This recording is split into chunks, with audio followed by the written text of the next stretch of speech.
প্রিয় দর্শক ও শ্রোতা বন্ধুরা, রেডিও ভেরিতাস এশিয়া বাংলা বিভাগের পক্ষ থেকে মহৎ জীবন অনুষ্ঠানে আপনাদের স্বাগতম জানাচ্ছি। আজকের এই মহৎ জীবন অনুষ্ঠানে আমরা জানব সাধ্বী মারিয়া মাগদালেনার কথা, যাকে অনুতাপীদের অনুপ্রেরণা দানকারিণী হিসেবে নিয়োজিত করা হয়েছিল।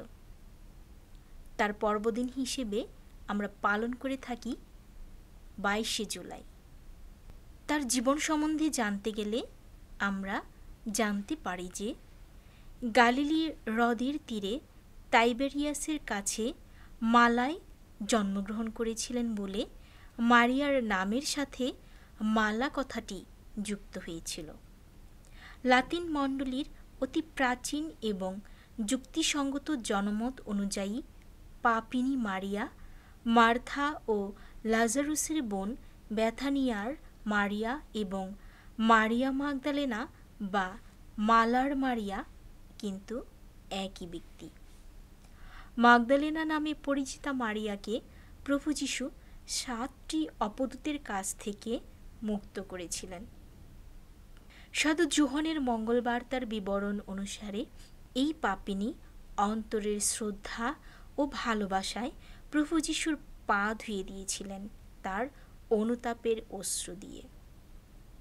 সাধু যোহন তাকে বেথানির মারিয়া বলেছেন, যিনি মার্থার বোন, যিনি প্রভুর পায়ের কাছে বসে মন্ত্রমুগ্ধের মতো প্রভুর প্রতিটি কথা শুনেছেন।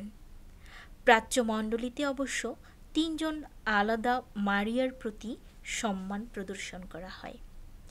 মারিয়া মাগদালেনা ধন্যাকুমারী মারিয়ার সাথে কালভেরিতে প্রভু যীশুর সমাধি দানের সময়েও উপস্থিত ছিলেন, এমনকি ক্রুশের তলা পর্যন্ত তাকে দেখা যায়।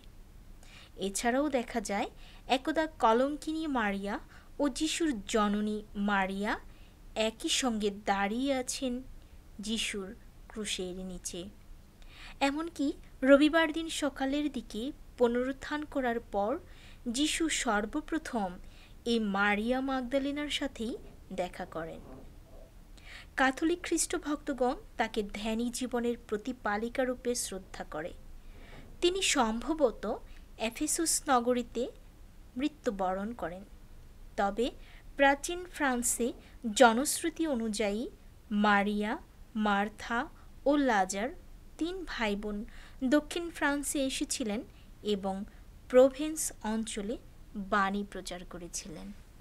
তাই আসুন আমরা প্রত্যেকেই সাধ্বী মারিয়া মাগদালেনার মধ্যস্থতায় আমাদের সকলের জন্য প্রার্থনা করি।